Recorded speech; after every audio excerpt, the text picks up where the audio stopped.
All right, so let's go over the changeup grip. Take your ball, and then I want you to put these middle two fingers together, like stick them together like that. Good?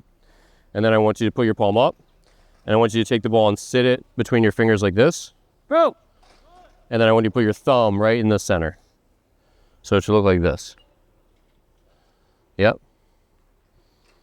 So try to orient it so like these two are between the railroad tracks like that.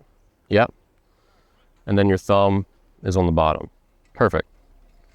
And then these two fingers are gently going to go to the sides like that. And now the test here is we want to put pressure from thumb to the bottom of these fingers. So if we do that, I could hold the ball with my fingers straight and it wouldn't fall out. Try that for me. So the thumb is gently pushing to the bottom of these fingers and then hold it upside down for me. Perfect. And then the last thing, George, is to grab these two and stick them together. Good. So the reason we want to have these two fingers together, why do you think that? Any guesses? Well, I can become like one big. Wow, you crushed it. We want to make them like one big finger, mega finger. So if we have this one big finger, now we're going to use that big finger to turn on the inside of the ball and get it to spin at a diagonal. So we're like a curveball or slider, we're getting on this side to make it get top spin, or like the mixture spin for a slider. On a changeup, we're getting on the inside of the ball, the other side. And when we have both fingers together, they can kind of shove as a unit to get on the inside of the ball and then make it spin at an angle. Does that make sense? Circle change is just a little variation, but the reason I don't like it is because when you put your finger all the way down there, it makes your wrist a lot more tense and the ball is not held as well. But then there's nothing on the bottom, and then it makes it tougher to control it that way. And then what ends up happening is your wrist has to be kind of stiffer to hold the ball in place because there's nothing underneath it. So that's a really good question. I think what's really important about throwing a good changeup is having your thumb on the bottom. Because when your thumb's on the bottom, it allows your hand to stay loose because it's held in place. And then we can sort of like paintbrush spin over top of it. It's just really difficult to control a palm ball because without anything on the bottom of the baseball, it becomes much more like shoving it, and we can't throw it full speed with the same arm speed that we would like our fastball. So all I'm going to ask you to do is, you don't have to throw this version of the changeup for your whole career. But what I do ask you today is just to try it, and let's see how it works. And then if you decide you want to tinker and try a different grip later, we can always do that. Okay? Does that sound reasonable? Okay, so let me grab the ball and show me your grip again. Yeah, looks good. And then the test is straighten all four fingers. And is the ball still held in place? Good. And then you want to try to get these two together. So stick them together like a mega finger.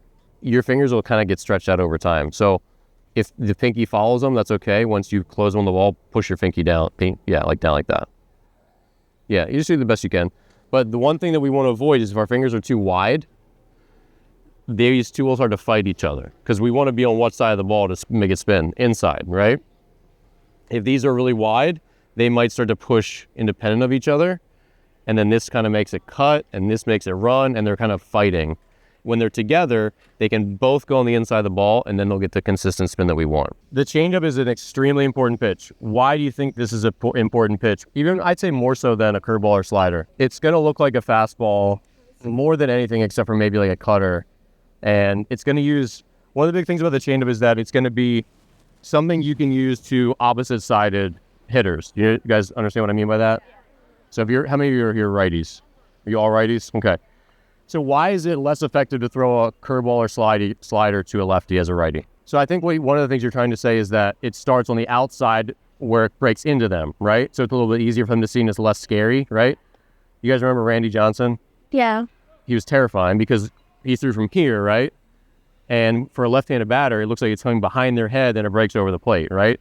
But if Randy Johnson's pitching to a righty, that pitch is going to break towards them, right? Even though it's a slider. So that makes it mentally a lot easier. You know how it's going to break over the plate from the other batter's box? So the thing with changeups is a changeup is going to be the pitch that you go to against. You can throw it to both sides of hitters, but it's especially effective to opposite-handed hitters. So righties throw changeups to lefties more, lefties throw changeups to righties more. Because it's going to, if you do it right, the way I'll teach you, it's going to have some sink and run that allows it to go like down and away.